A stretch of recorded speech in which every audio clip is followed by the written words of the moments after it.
In today's episode, Erin and I are going to be talking about her creative practice, and we're also going to be chatting about the magic behind capturing everyday moments, those little bits of time that are often overlooked, that are actually the magic of everyday life. So, Erin has a beautiful way of putting it, and that is romanticizing every day. I am so excited for you to be able to have an insight into Erin's thoughts behind journaling and how she has been able to develop her practice into something that brings her comfort, like a friend that she can go to, whether she's having fun and feeling silly or she's got something a little heavier that she would like to get out onto the page. So let's get into it.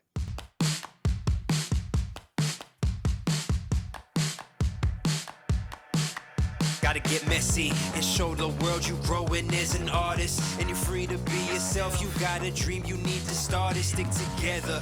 Get messy says you're formally invited to a community where you can find people that spark the feel of excitement. Too many art supplies, not enough time. No, it's tougher, so you must find a way to feel some connection. We got a lot of people with the same kind, a great mind. We here for you, a platform so we can hear your views. Time's yours, forget chores. I know you bored of them same rules.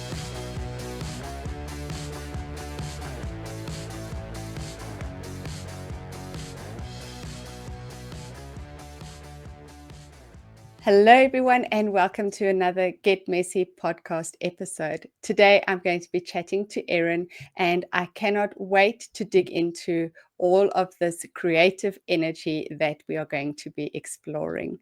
So, Erin, do you maybe want to introduce yourself to everyone that's listening? Sure. Hi, everyone. My name is Erin Fairchild. I live in Portland, Oregon, and I am the owner of a business called Journals Alter, which is really says a lot about my creative practice. And I am so excited and happy to be here with all of you. Oh, so Erin, do you maybe want to tell us a little bit about your journey up to now? How did you get into journaling, and what did that whole Mhm. progression look like for you? I love this question. Thank you. Well, you know what? I developed a really close kind of love and relationship with art supplies. Actually, that's how it started. And stationery when I was very young. And there's actually kind of a tender story connected to it. So Mm. when I was young, I grew up, like I would say working class. So my family was okay financially, but didn't have a lot of financial resources. There wasn't a lot of extra money. So I would babysit and do things like on my own to earn money to buy little erasers and fancy pencils and my little Mm. supplies starting at a very young age. Usually what I wanted was art supplies as a gift or when there was extra. And so they had a lot of meaning and significance to me because I had to, they weren't easy to come by. So having access was exciting. And then the other part of the story is that I was bullied a lot as a kid. I was just pretty consistently targeted by classmates for a while for some specific issues that I'll save us from going deep into. And what ended up happening as sort of a survival strategy is I would stay at recess, I would stay inside the classroom with a couple other Mm. kids who were also bullied. So there were three of us girls who were having a hard time with our peers that would stay inside the classroom, and we started a very robust stationery trade. So we would sit in the classroom and we would bring all of our supplies, our erasers, our pencils, our pens. At the time it was really popular to have like pink binder paper, whatever. Like we had all of these special supplies and we would just seek refuge in the classroom and trade. And I brought everything in this little case that I had that was like my stationery case. And so from a very young age, it just felt like I was making friends and finding a way to be okay at school through art and art supplies. And um, so there was this deep connection to the objects of art supplies as sort of like my friends and allies. And then over the years, I started keeping a diary at a very young age, as soon as I could write, basically. I still have the diary. It's amazing. Oh. I still have it. It's a little teddy bear on it with a lock. And I was already working out a lot of stuff. I wrote about being bullied in that diary, and that was Mm, started, I think that was like starting in about 3rd grade. It went on for a handful of years, and then eventually things shifted, and I found as we all got older, that kind of stopped with my peers, mm, and I mm, found my people, my community, and life happens. And from a very early age, writing in a journal and incorporating drawing and art and collage was just sort of a way I escaped and like was quiet with myself when things felt hard. And mm, then fast forward to I've done most of my professional work aside from Journals Alter, aside from having a creative journaling business, has been related to supporting people who are survivors of trauma and in a variety of ways. And so that work I love, and I have needed a strong support system. mm, So that mm, I'm so lucky that I have that kind of practice to fall back on that's been there for me my whole life. That's really supported me through many years of kind of high intensity work. So it mm, is out of necessity, and then also and I love the community that exists here for artists and journalers, and I love the resurgence right now of junk journaling. I think that's exciting and fun. mm. And I love the way that we all connect through being creative, and it adds so much meaning to my life. Yeah. Well, I can totally understand that your journal then becomes a place where you can release and rest, right? With especially having a look at the kind of work that you do. Mm. I think it plays quite a significant role then in how you are able to recalibrate yourself almost so that you can go out and help others heal again. Mhm. That's right. Yeah, Mm, very important to me. And really, I think being able to have that framework for why it's like mm, how it's deeply connected to my life in ways that have helped me heal, and ways that have helped me be resilient, and ways that have helped me get to know myself better. Having that framework makes it easier for me almost to um, try to get away from the perfectionism and the sort of like mm. comparison and the like worry about what is the point of making art, because I recognize because it's almost like it's a friend to me, like it's like a Yes, character in my life. yes. And having that, thinking of it that way makes it a little easier for me to let go of some of the negative self-talk that can happen in an art process. Mm, mm. Oh, yes, yes, absolutely. So I just want to go back to the art supplies. I love that you had this connection to art supplies from a young age. One of my daughters is now 11, and every time we, like this for the Black Friday, her sisters waited the whole year. They asked almost daily, when is Black Friday? Because even though they buy dolls all the time, they wanted to buy dolls on Black Friday. I said, then what do you think is going, like, is there going to be magic connected to these dolls? But anyway, so Black Friday arrived eventually a year later, and they woke up ready to buy their dolls. And so I said to her, okay, so your two sisters have chosen dolls. Do you want dolls? And she said, no, I want art supplies. Oh, And she's got the same thing, right? Like she loves her art supplies. They have a special place in her room and nobody's allowed to touch them. And no matter how nicely I ask, can you share with your sisters? No, it's mine, mine. They must get their own supplies. So yeah, it's quite interesting how it's just beautiful to see that you've been able to carry that through into your adult life, right? That yeah, I'm looking forward to where it's going to lead her to now because yeah, that's it's so really sweet. special. I Yeah. love that. Yeah, it's like it really felt like I found it's almost like having that really early connection to journals and to art supplies means that, and having it be so soothing and helpful in my life, it means that now, like Mm, when I'm really stressed, just being around my art supplies, mm, being at my creative space is mm. soothing to me, because it's always Yes. been like a soft place to land.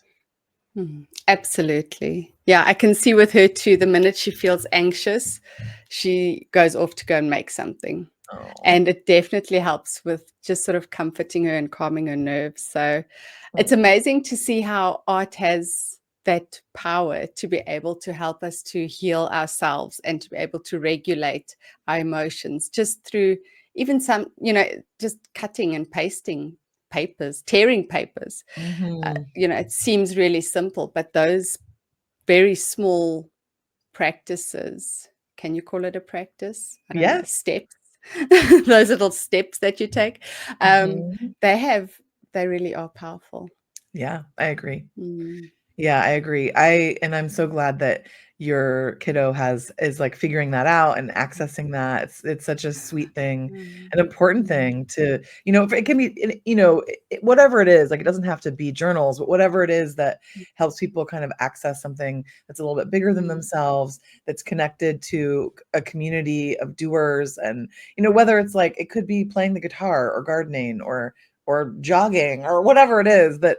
the thing that helps us get out of our heads and find some Mm, solace, especially when we can get over the perfectionism bit. Because I know for a mm, lot of folks, making art, working in journals, having a creative practice ends up feeling really stressful. A lot of people that I speak with in my work um, get really blocked by a sense of mm, perfectionism, or a sense of like, what if I don't like it, or what if it turns out it doesn't look as good as I want it to. And for me, my being consistent in creative practices and having sort of a worldview about why, that internal voice that's saying this isn't good enough or what's the point. I mm. really don't believe that originates from deep inside us. I think that's the world kind of Oh, I think it's a part of mm, forces and norms that are not good for us, that are oppressive, that are painful. mm, And being able to unattach and unhook from those voices, mm, to me, is also why it's so supportive, because the act of like feeling free enough to just do whatever I want with art supplies, with the making, is a part of how I myself get free.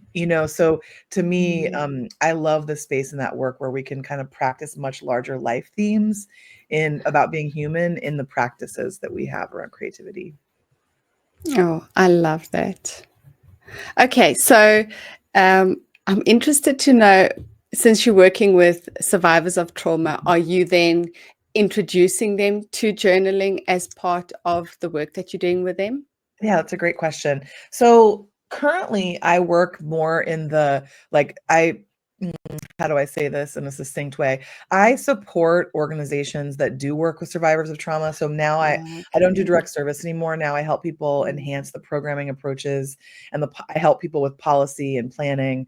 mm, Most often around preventing violence that happens in families and communities and neighborhoods. And I don't want us to get too into what's heavy, because this is supposed to be a mhm. nourishing place for folks. But I mostly support, I work more on the policy and programming end of things, and support Okay. people in how they do the work they do.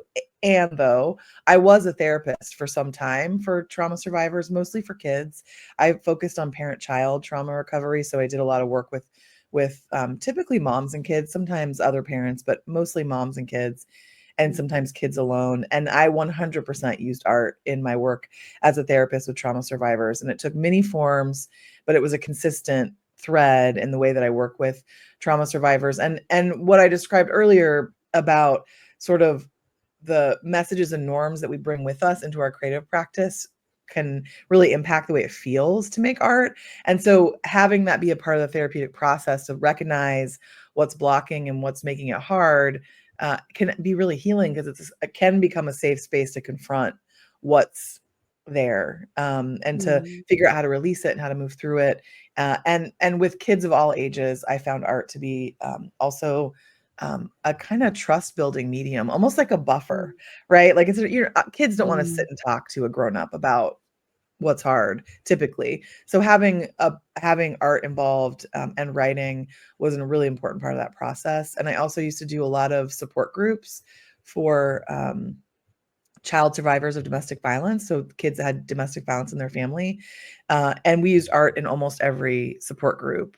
And I love being able to connect people with art as a way of healing mm, and finding a deeper connection to who they are as they navigate what's been hard about life, and have had many successful moments with children in particular, and youth, through making journals, making our own books, writing letters to ourselves, to mm, people, to places that we typically didn't send. But and collage, lots of cutting and pasting, lots of like associating colors with emotions, all of those practices I've had a lot of success in connecting with kids through what's difficult in the making of art. Oh, I think that must have been very rewarding for you. It was. I mean, I miss it. Mm. I kind of am like, you work in a field. I've worked in the same field for many years. I started like in college, basically. So I've kind of been on this path in trauma related work and trauma and justice and equity work. And violence prevention has been my career for Mm.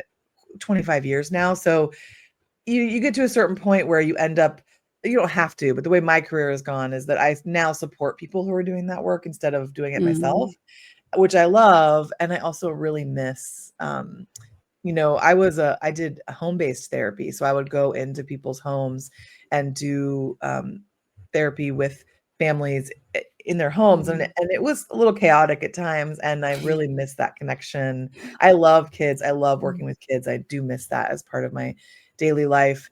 And the consistent thread is that I still have my creative practices, which have always been there for Mm. me. And I kept a lot of journals at the time about the families I was working with, not like their personal confidential details, Mm. but just Mm. how it was impacting me. And I love being able to look back on that and still have the connection to that work in that way. Oh, that's beautiful. Yeah, I love that. That's really special. Oh, And the other thing that I'm thinking is like a lot of what happened to you then in your early childhood, I think also had a big influence in your path that you decided to take then for the rest of your hmm life, for yeah. your Yeah. adult life. That's right. Yeah, I Mm. mean, when we're talking about such big themes and it's crucial to my creative practice. So Mm. it just kind of is what it is. But I had a really difficult time at school. And then at home, I had a very safe, loving, accepting, nurturing family. So Mm. my parents and my family of origin, um, I'm so lucky to have had that. And I had these early experiences with bullying. My parents were lovely and supportive about it. And um, the way that they supported me sticks with me now and is ultimately what helped me get throughout that Mm. time. And when I started focusing on social work, on doing work to support people who are struggling or suffering, one of the things I realized very early on when I was like probably 19 was that many kids don't have the safety at home that I had. And Mm. because I had experienced trauma, but not at home, I was like, wow, what got me through was my family being so safe and supportive. And Mm. it was kind of like a really big growing up lesson and a heartache for me to see that lots of kids don't have that. And that Mm. is really what propelled me forward. Is art is healing for me. I love making art with kids, and not all kids have safety at home. And that because I also focused a lot on healing the relationship between parents and children that had been impacted by trauma, and supporting parents and kids to do art together was also a big part of my practice. And uh, Mm. it is absolutely rooted in the fact that creative practices and making art was a part of my own healing. It's like what I knew, like, this is what I know works. So let's do this together. And for some people, it wasn't a match. And for many people, it was. Mm. Yeah. I understand that too, right? Some people just don't connect to art, like you were saying. Maybe for them it's going for a run or whatever it is. Yeah. But for those that do accept it, it really is a great comfort. And as you were saying earlier, a friend, right? Your creative practice can become a friend that you hang out with and that supports you. Yeah. Yeah. It's almost Mm. like sometimes I feel like this might sound, oh, I don't know, silly, but I sometimes start to feel like my journals are like they're inanimate objects, but they start to feel like real to me. Like I don't know how to describe. Yeah. Like I could pick it up and feel comforted by it, or it's like Mm. I have a love for these books that I work Mm. in that it's kind of hard to explain, but it's like a deep connection to Mm. a sketchbook or a journal. Um, and I also, like to it's not always so serious. Like it can just be silly and fun. And I also Mm. do a lot of I'll write down a lot of things in my journals of things that I observed that I thought were funny or the amusing, and just like the mundane aspects of life as well. It's not all like heavy Mm. processing. Um, and I like having that mix in my journals and sketchbooks. Mm. Absolutely. Yeah. So I've written here that for me personally, I feel like a journal is a piece of you that you have, it comes from inside you and you've sort of put it out into the world. And I think that's why, for me personally, I feel like there's that connection to the journal, right? It's literally something that you've pulled out from yourself and put onto the page. And as you say, it could be fun because it's different parts of your personality, right? You've got Right. the funny side and you've got the sarcastic side, and then you've got the side that wants to throw a tantrum some days, but it all gets put out on the page. And so you just love it because it's almost like a reflection, like a mirror reflection of different aspects of your personality.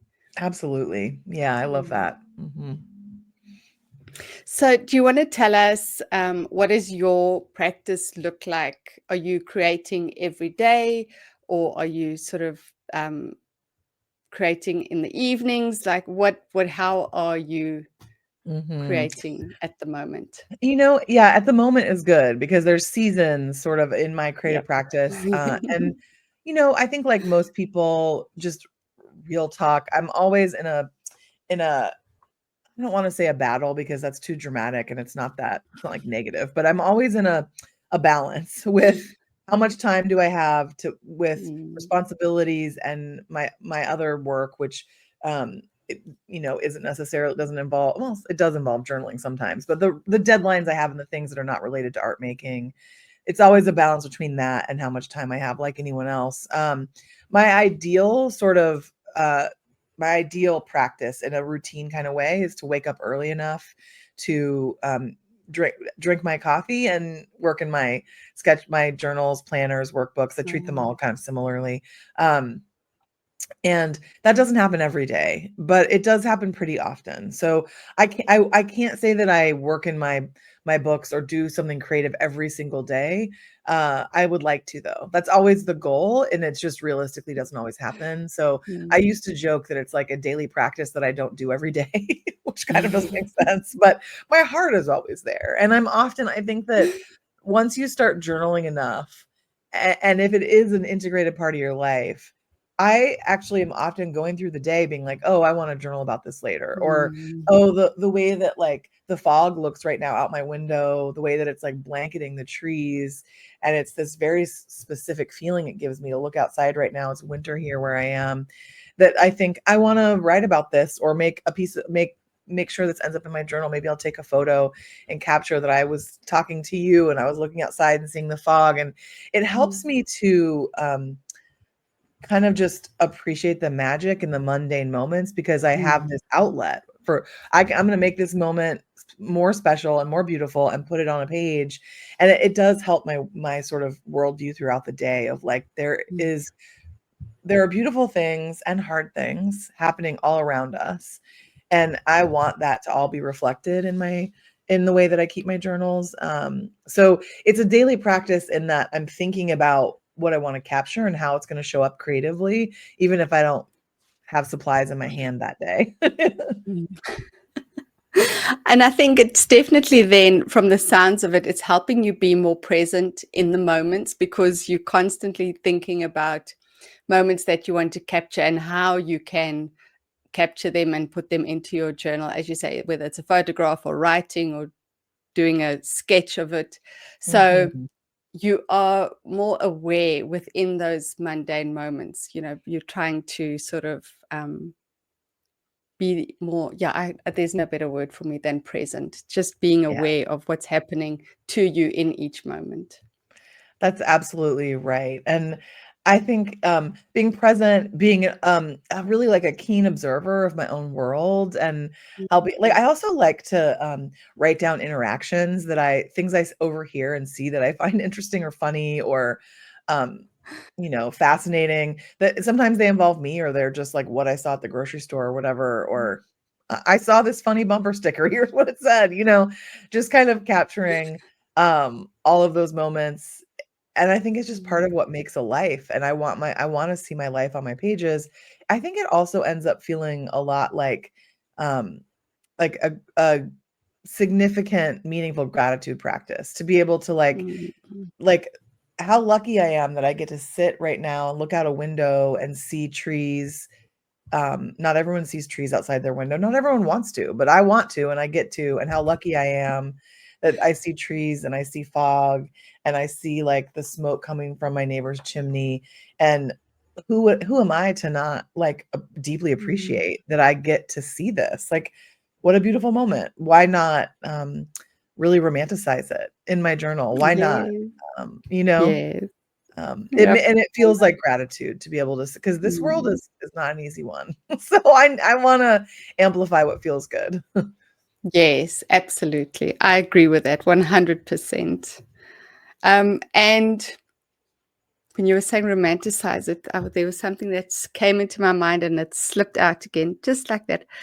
But Yeah. yes, that was it. That was it. Was I was thinking that all the little moments in life that can so very easily be overlooked are actually the ones that weave together the fabric of what our life is, right? Life isn't big moments. It's not made up of 10 big moments, but is made up of thousands of tiny little moments that we might just take for granted. So I Mhm. think having a practice of noticing and documenting all of Yeah, those little things is really special.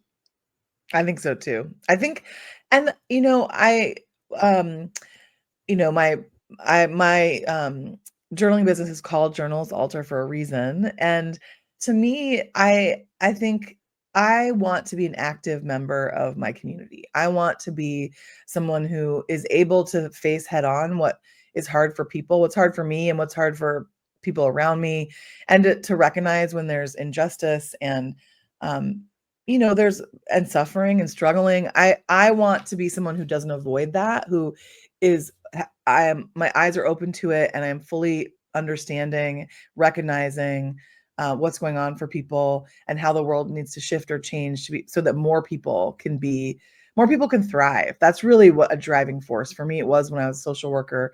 It still is for me now. How can as many people as possible be safe, be living with dignity and respect, and have access to what they need to thrive? Like that is my deepest driving force as a human. And um, in order for me to like face all of that head on, I need to recognize the beauty in every moment. I need to romanticize the funny conversation I overheard at the grocery store. I need to like write down the exchange I had with my neighbor when we ran into each other on a walk that felt very like comforting and nice, because I need to capture that life isn't just the hard stuff that Mm, I'm facing. It's also all the possibility exists in the fact that I can hold the hard stuff and the incredible stuff. To me, mm, that's incredibly important to my life and my worldview and my creative practice. That's kind of the idea of keeping a journal as an altar, is that altars can be everywhere. And the word altar, I think, doesn't resonate with everyone, which is okay. And the way I see altars is that it doesn't have to be this formal thing. It doesn't have to, it could be religious, or for me, it's not. It could be there's lots of ways to interpret an altar. For some people, it's, mm, you know, sacred and serious.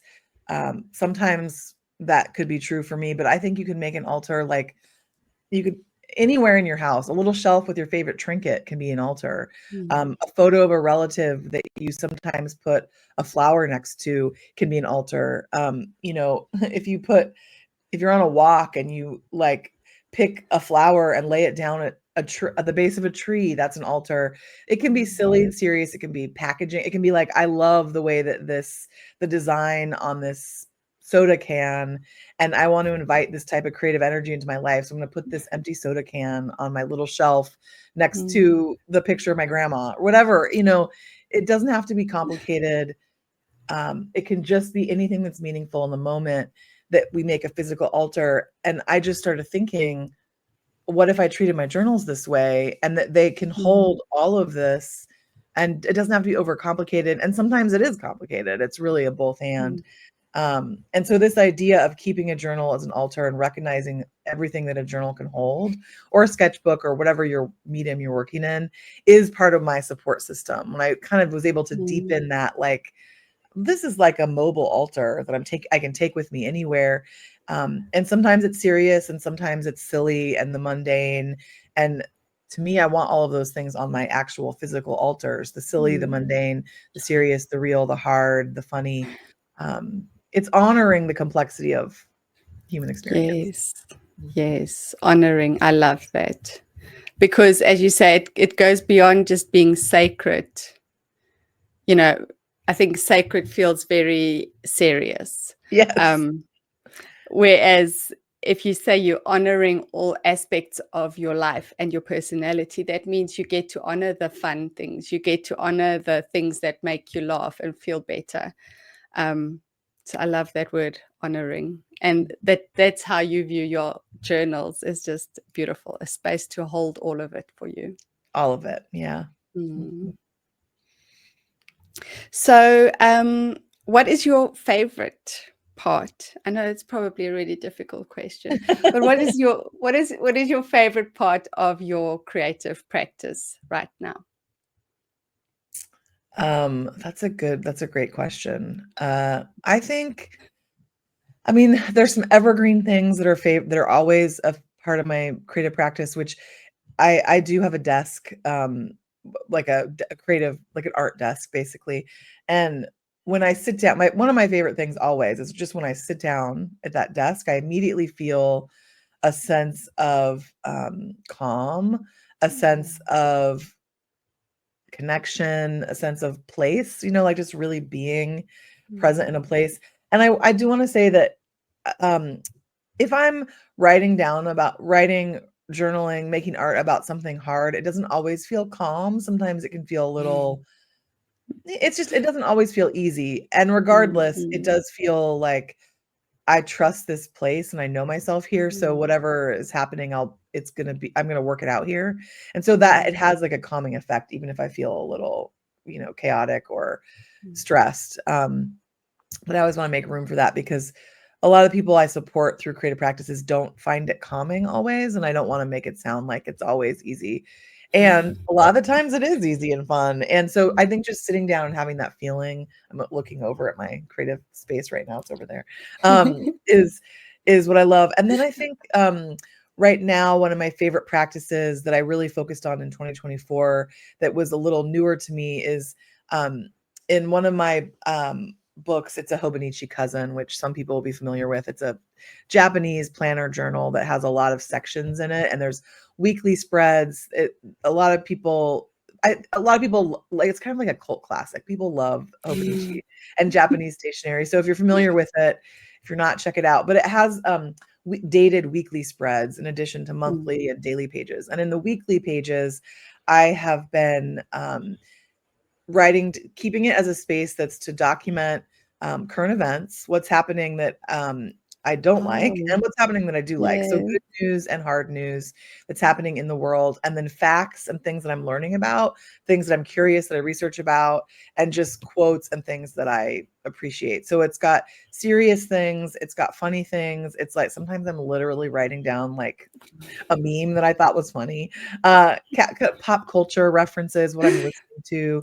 So it's really like it's less about my feelings and more about just what's happening in the world Mm, outside of me, and also it's a part of me. But and I'm really, really loving putting visual imagery, and I love looking back at it because it's kind of like a mm, record of what's happening in the world that mattered to me, and it's also where I will document like I called, in the US, we have senators, right? And our sort of the way our government functions. I'll like make a note that I called my senators to ask them to do XYZ thing because I'm that kind of person. And I want to make a note that I did that. I want to know what I called about. I want to know what I was doing to contribute, or I'll write down, make sure I note like you know, where I volunteered, or um, just the way that I'm participating in my community mm, alongside the current events, because I just want to show that picture. So, and then adding visual and creativity and collage and sketches with all of that, I've just found it to be really um, grounding, just very grounding. mm. Um, that's a new thing that I've been doing this year that I have really loved. Kind of keeping it, as some people call it, a commonplace book, which would be like where you write down recipes and facts and news and instructions and just sort of like um, Mm. the mechanisms of life in a book that you can reference again. That's kind of how I'm treating it. Uh, so I love it because I've written here, you're creating little time capsules. Yeah, that's a good word for it. Yeah. Little time capsules. Yeah, Mm. I love that. Yeah, because I love that you're documenting the news and current events, and it's got it's got everything that's happening in your day and your life right now all together in one Mhm. space. I think That's that's a right. fantastic idea. So are you going to be carrying it forward into 2025? I am. I think it's one of my favorite things right now, one of my favorite I practices. can I will imagine. say that in 2024, I was way too ambitious with how many dated planners and books and journals that when I say planner, I usually like I often use a planner as a journal. I think a lot of people do that right now. Mm. Um, but I was way too ambitious with it was like I just overdid it, and I'll be the first to admit. So I had too many things to keep up with, Mm. and it's fine. I mean, I learned through that I would need to pare it down. So for 2025, I kind of already have my lineup, and I'm keeping it much more simple. And I'm really am going to continue. I think I'm going to actually integrate into one. Into I'll probably do it. It's going to be in a Hobonichi again, but to have the the the current events, the facts, the instructions, the recipes, alongside also my feelings and emotions and what Okay. and memory keeping, sort of like Mhm. all of the things that I did in a day that are noteworthy. I'm going to put it all together. It's because I think in 2024 I Mm. tried to compartmentalize too many different. You know, how you kind of like invent a reason to buy a Yeah, new a new. I want to unpick this. I really do because I'm at the moment I'm struggling with like, do I have a journal where I document only, like all the books that I'm reading? Is that going to be in one journal, and then another journal is going to be like documenting daily life and what's Mhm, happening, and that thing of how many journals is too many journals. And I like when I'm reading books, I like to take notes, and that's in a mhm. separate journal too, Yep. and then so now I'm thinking I'm at the point where I've decided I need to buy some kind of box or crate or something so that I can carry them all together, so that if I'm going to the couch or to my bed, I just carry the whole crate. And like I'm at the point where I'm asking myself, a crate? I need a crate to carry all the books around the house. That's so relatable. It's like it's your emotional support crate. Yes.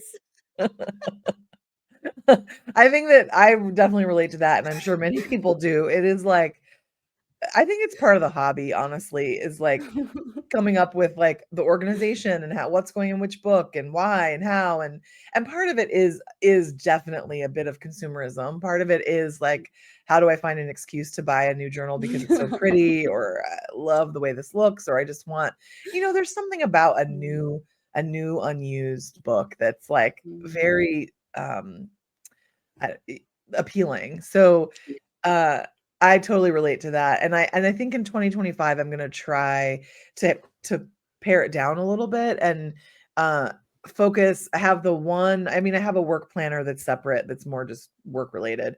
But then I think I'm going to keep a Hobonichi cousin and do all of the things I mentioned in it. And then I'll probably just have undated like traveler's notebook inserts or sketchbooks. I think I might try to do a little more of an undated multimedia Oh. book in 2025. It's been a while since I've done that. I used to be really into that. And so I think I'm going to go back into, like a book with like thicker paper that can take more media Yes. and do more art and collage and have it be a little more abstract and then do the memory keeping and the facts and the writing in the Hobonichi. That's my plan versus I think this year, let me count. I ended up abandoning some of them, which it's good to talk about because it's part of the process for many of us. I had one, two, three, four, five, six active books dated. That is too many for Mm. me. If Yeah, some people that's pull that toxic. off, Mm. congratulations. Like that's amazing. But to me, it was too many. And so some of them, like Mm. I'm looking at this one right here, like this one I was gonna be Oh, my just where I practice, like do a little daily sketch. I was like, oh, I want to practice like how I yeah. like just I want to get better at little doodle sketches. And so I just was kind of randomly like while I watched TV or while I was doing something, I got really into drawing strawberries with faces for a while. I'll show you this. And then I but then I stopped doing it like um in about April or something. So I only kept it up for like a Oh, few. Yeah, I was really into these little. oh wow. I mean, it's just very silly. But look at all these blank pages. And I want to show this because I think that it's good for people to see that that just Yeah. so many this no, I'm going the wrong way. This half is all blank. To see Mm, this, it's fun. I mean, it's just paper. It's no big deal. yeah. Um, And it happens, right? Because I think a lot of times we tend to beat ourselves up and carry a lot of guilt about yeah, the fact that we started a book, started a new journal, started, as you were saying, like, I want to draw a sketch every day. And then sometimes life happens and you just have to abandon it or that's you right. lose interest. And Mhm. then you carry a lot of guilt and shame around the fact that, I've heard a lot of people say, I don't finish things, or I struggle with consistency because I never see a project through to the end. Mhm. But I think we need to get to a point where we can also accept that it's okay if it's not speaking to you. Pushing and forcing yourself to do something is not going to be beneficial anyway. So, That's right. sometimes Yeah, you just have to accept that it's okay to abandon it. that's right. And that's where I feel like when I say my journals are altars, this is abstract, and I hope it will make sense. And I think if I recognize that the process of engaging with these Mm, books, the process of making art matters more to me than the outcome, then it becomes much easier to let go of something that's not working for me and to bring a level of thoughtfulness into how I feel while I'm creating. So this sense of like all of those negative self-talk messages around well, I hear from a lot from people like I gave up on keeping a journal because or a scrapbook or whatever, sketchbook. I gave up on it because I started it and I only did it a few times, and then I started to feel like an obligation, and then I was avoiding it and I felt guilty, and it's not fulfilling for me. And that may be true. You don't have to like to do art, mm, and if there it was a spark that got you there, that you wanted to do it, maybe something needs to change about the way that you are engaging with it. Maybe you need to completely find a way to free yourself from expectation about how often you do it. Maybe you need to, because I think a lot of people, honestly, especially if they're new to journaling or creative practices of any kind, will feel this pressure of like, okay, I bought all these supplies and now my vision is that I'm gonna do it every day. I'm gonna do mm, it every week, or it's a very big sweeping commitment, and my life is gonna change and everything. I'm gonna be a new person if I keep a journal every day. And you know, that works for some people. And I think there's just a lot of um, messaging in there, like I said earlier, mm. that is not from deep within. It is not key to who we Yeah. are. It's the messages from the outside world. It's pressure. I think a lot of it is connected to, I mean, if I'm going to be really real, to ideas around capitalism and money and not that, I mean, if you're just doing it on your own, you're not making money from your journal. And there is this sort of like be productive mentality that I Mm, think mhm, infects our creative practices that is very much related to like a workplace. And I don't want mm, my journaling practice to feel like a workplace. I want it to feel like a friend. I want it to feel fun. I often say like, my journals hold me, but they hold nothing against me. Your journal does not care. I- If you miss 3 months, it does not care. And you can abandon it and start over. It really is. And I find that like the more that I can engage with that freedom of coming and going and doing what feels right to me, it helps me as a person in a larger way, because it's not just about the journal. It's also about the pressure I put on myself. It's about negative mm, self-talk. It's about comparing myself to you know, some way I'm supposed to be versus just accepting who I actually am. And who I mm, actually am is someone who's consistent sometimes, but not all the time. Who I actually am is someone who will push things till the very last minute sometimes. Like I'm not always great at like keeping my time, like being mm, rigid about time. It's just who I am. So I want to face my creative practice in reality, which is that sometimes I am all in and I'll be like all weekend, it's all I'm doing. And then sometimes I'm like, I don't even have the energy to do mm, that at all for 2 weeks. That's okay. Who mm. is this for? Yeah. Who is this for? It's for me. Yeah. Mm, So I think what you're describing is so um, that sort of pressure feeling is people talk. Mm, Yeah, I also teach workshops about creative practices and about keeping a journal as an altar, and that is a very consistent theme. Is what if I don't do it right? mm, Essentially. And that's just doesn't need to be a concern. And I get why it is. And mm. unraveling ourselves from that concern, I think, is such an important part of getting to make art.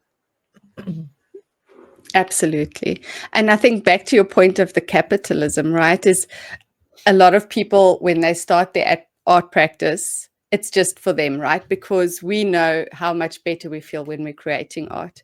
But it seems like at a certain point, people feel that to justify the making, they have to be selling something. That's right. And then there's this whole new pressure that gets added. Now they need to make something that they can sell. So they're making journals to sell, or making prints or whatever it is, which is fine if that's what you want to do. If you feel that you would like to share your art in that way, there's nothing wrong with that. But Mhm. I think a lot of people feel that for their art to be like real and valuable, it has to be bringing an income too. And I think it's sad because the reason why we go to our art is because we want that comfort. We want that safe Mhm. space, and we want that place where we can express ourselves and just get messy on the page, right? And just let it all hang out. Mhm. And then that capitalism part comes in, and it sort of takes the magic away from your creativity, I think. You know what? I'm just like, hallelujah. I like, I agree with what you're saying so strongly. And it is a big part of the way that I teach about creative practices for myself and for others is I do think that the way that capitalism impacts us is very deep. And Mm, it starts to become an internal voice that feels like it's not separate from us. And for me, a big part of a creative practice is untangling from that voice and finding, like, when we were young, I mean, I can't speak for you, but when I was young, and I mentioned before that, like, I couldn't just get whatever I wanted when I wanted it. So mm, when I ended up with a new box of crayons, which a lot of people will talk about as a reference point, right? And there's a reason why that's a common reference point. When I had a new box of crayons as a kid, it was always just, to me, like the best feeling. It was like, so fun, so exciting. It felt like the world was like opening up to me with this new box of crayons. And there was no feeling of like, so I can make money. The only mm, thing related to me and crayons and money was, did we have enough money for me to buy some crayons? And sometimes we did and sometimes we didn't. Other than that, there was no like, I better color good enough to like sell it. It was just the pure joy, and the tactile experience, the way it felt to mm. open the box, tearing open that little perforation and flipping the lid back. And if you were lucky enough to have the crayons with the sharpener in the back, that was a I was huge going to deal. say that, right? That was like if you could get the box with the sharpener at the back, you had made it. It was the box of 64. You had made it. Only got a few of those in my life as a child, but I got them. And Yep. it was like, just the sense of pride and just Mm, complete joy. Like, to me, it was just like the most fun and exciting thing to mm, have a box of crayons. The more colors, the better. And mm, that feeling had nothing to do with capitalism, other than, like I mentioned, can you afford it or not? And mm, so that is there a bit, but it wasn't, my enjoyment of the crayons was not connected to production. It wasn't like make something mm, to sell was not a piece of it. And that means you get to access creativity in a really different way at that age and that mm. stage. And Yes. that's why it's so sweet to hear about your daughter at 11, and I'm so curious and hopeful for her that her connection to the practice will remain, um, more about what's good for her. And if it Mm, turns into something that's like you're making money from it, like you said, there's nothing wrong with that. I mean, who would I be to criticize that, as I currently like share my journal images on the internet? To be real, I can't come down too hard on that. Um, and yes, the pressure to like, mm, and it just infects our creative practices yeah. in a lot of ways, that makes it less pleasurable and less fun and less fulfilling. Mhm. and it starts to feel like it's not supportive anymore. And I actually Yes. think there's a really good, if you have a hobby, and an important piece of advice, if you have a hobby that brings you joy and fulfillment and support in your life, and you're thinking about monetizing it, clearly I'm not going to say don't do it, because I have to some degree kind of done that. It's a very small part of my overall income, to be clear. It's like, so it's kind of like a side thing. And Mm, I do it because I love it. But my advice would be really clear about the boundaries you're going to have, because if you start to notice that monetizing your hobby is making you not enjoy the hobby, which I think happens for a lot of people, then then something's gone wrong, and it might be time to rethink it. And think about that before you start to put pressure on yourself to monetize something. Is this going mm, to impact? It's kind of like if you if you move in with your best friend and now you're roommates. Sometimes that works out, and sometimes it doesn't. Like, it can put a lot of strain on your relationship, mm, and you want to think about, are we going to hate each other at the end of this? I don't know. Um, so I think mm, just be really clear and think about how you'll mm, notice when it's starting to not feel good mm, anymore, and take action. Because I don't want people to mm. ruin their hobbies. We need creative outlets. If you want Yes, one, you need it. right. Mhm. Mm. Yeah, you need that space that's just for you. I think it's really important to have that thing that's yours, that feeds your soul, so that you can go out and be a better human out in the world. We all need that. So, for my husband, it's cooking, which is Mm, such a win because he cooks dinner every night because that's the way he de-stresses. love Like, that. I don't want to cook at the end of the day. I'm like, it's been a long day. Please don't make me cook. And he says, it's been a long day. Please, can I cook? Oh my gosh, So, I okay, how amazing, and I have to say that's exactly how my family goes. My spouse loves to cook, finds joy in it, like, likes to be creative, like, likes to think about recipes, is always on yes. the hunt, and that is not my territory. I don't like cooking, just to be real. No, Would rather not. yeah. So in our Yes. household, my spouse does the cooking and I do the dishes, and Um, that's just the way it mm, is. But you're right, that's such a good connection to make. It's like, whether it's journaling or cooking, whatever it is, um, there's the potential for it to be this supportive outlet. mm. And I mean, how lucky are we that someone cooks for us? Yes. That's Yes, amazing. absolutely. But the thing is, though, right, I think it's important to honor that sacredness of that practice for yourself, like Mhm. the reason. Because if you decided then all of a sudden you wanted to monetize your cooking, let's say, um, it changes the relationship again. Everything shifts. So I think what you were saying about just be aware of what the boundaries are that you're setting for yourself, and be aware of the cues that you've put in place, so that if you start feeling a certain way, or if things start going a certain way, that you've decided that that's the line in the sand Mhm. almost, or whatever. Like, Mhm. I think it's important for people to just think carefully before they decide that they want to make money off of something that is bringing them joy. That's right. Absolutely. Mhm. I think that's really important advice. And how are you gonna, if you do that, then I would encourage people to make art and have some things you do that you don't share with the world, that are just yours, so that you can Yeah. maintain that connection. Yeah. Mhm. Mhm. Absolutely. Yeah, I love that. You need something that's just yours. Mhm. Yeah. Okay, so for someone who is wanting to start journaling, start documenting their life, maybe start carrying around a crate of books. No, I'm joking. Do not advise. Don't start there. When you start carrying around a crate, then you've gone too far. So for someone who wants to start a practice of maybe keeping, as you were saying, a commonplace book, or just documenting their everyday life and experiences, where would you suggest they start? Yeah, great question. First, I would say, if possible, try to find a balance between the supplies you want and going overboard. So it is, and I Mm, think it's also very common when you have a creative hobby, when you're into arts and crafts and fine art, definitely arts and crafts, to part of the hobby becomes acquiring things related to the hobby. I think many of us know that feeling, and I would say beware of that. mm, You know, that's kind of rich coming from me. I'm like surrounded by supplies. And I would say try to hone in on a few supplies that you find inspiring, that you love working with.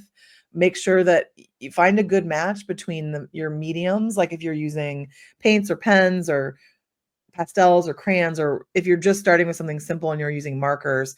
But make sure that whatever writing utensil or the thing that's going to make the mark on the pages, make sure that it feels like a good fit for the paper. I think that's like what I advise is, like, I would like for people to have, the advice I would give is have a pleasurable experience, and whatever is going to meet you're going to meet the paper with, see how it feels in a sensory way, that it feels right. And then find a balance between getting a few supplies that you like and not going overboard. I think a kind of a pitfall with a new hobby is to buy way too much stuff at first and then be overwhelmed by Mhm.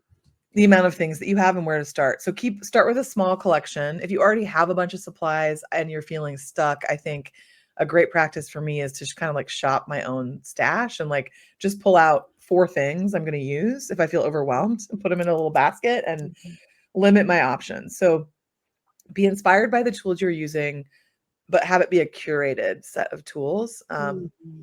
And then I think I, it depends on the level. We all have different styles of how we show up into these spaces, but I think being able to think about what you want to invite, the feelings you want to invite, and how you want to feel after you're done and during your creative session, and invite that in as you sit down and think about it. So I think, yeah, thinking about the feelings that you want to invite, how you want to feel, what you want to get out of your creative time, and just bringing some intention to it. And if it's not all that serious to you and you're not the kind of person that's going to like think of it that way, I think another practice that we kind of already talked about, but I would recommend as a starting point is notice throughout your day. Bring this to your day of like, what do I want to write down later? A lot of people who are starting memory keeping or scrapbooking, journaling, um, will say, I just don't know what to write about, or my life's not that Mhm. interesting, and I guarantee you there are things in every day that you can write about if you start to see your world through the observant Mhm. eyes of a journaler, of a memory keeper. Is like, write down what you wore today, even if you wore sweatpants and a t-shirt. Write it down and be specific. Write about what you ate, write about conversations that you had, write about what you were listening to, write about your favorite song. Like all of the I mean, this is very common advice, and I think it's really fun. I think it is really affirming to look back on pages where I'm like, here's what I did today. Mhm. Um, and after time passes, I guarantee you, like, I wish I had done more journaling like that. When I was in my Mhm. 20s, my journaling, like a lot of people, was very angsty and very much like relationships struggles, and like, just like struggling with my Mhm. identities and who I am and all of that stuff. And I'm glad I wrote it down. It was helpful at the time. I wish that I had also written down what I was wearing, what I was listening to, what was in my pockets, like, what bus did I take? I didn't have a car Mhm. back then. I wish that I had done more of that, because that is the Mhm. fabric and the context of life that is Mhm. really takes you back. And I think it ends up feeling like you're honoring yourself when you write down those Yeah. details, and it's fun. It's fun I wish Mhm. I knew what I was wearing when I was writing about how lost I felt or whatever was going on in my 20s. So Yeah. that's my advice, is to be really specific about the Mhm. everyday and to start to romanticize every day. And part of romanticizing your life is writing every detail down that's interesting, Mhm. that is the fabric. I think that's a good place to start. And then the other thing I think is really try to do whatever you can to focus on the fun of the feeling of doing it versus, I don't like what I made. You don't have to show Mhm. anyone. You don't have to put it on the internet. You don't like, if you don't like it, oh well.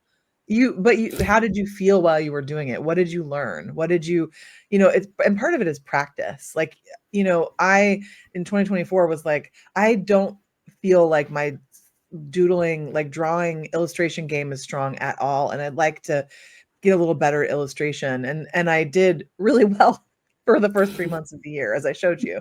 And then it sort of fell off. And now I'm like, oh, I want to come back to that. Mhm. And a lot of it is practice, just over and over and over again. Um, Muscle memory. Mhm. getting that sensory experience. So I just think that was a very chaotic, what I said was chaotic. There was a lot there, but hopefully it It made was sense. beautiful. It was all, I think, fantastic. Fantastic points. I loved each and every single one. And I say yes, yes, yes, yes, Oh, yes to good. everything you've said. Yeah, it was a little messy, but that's the point, right? It's beautiful. As messy is, right? I think a mess is beautiful, but it was, I think you said it wonderfully. Thank you Oh, so thank you. much. Um, and thank you so much for joining me, Erin. It has been such a treat to talk to you and just to get inspired by your thoughts and um, your ideas around creative practice. I've got a whole page full of notes here. So it's really been such a treat to be able to talk to you today. Thank you so much. Thanks for having me. I really enjoyed the conversation. It's just always an honor to connect with other people who are in this community and space. And I really gratitude for having me and part of the process and to be on the podcast. I'm really happy about the conversation.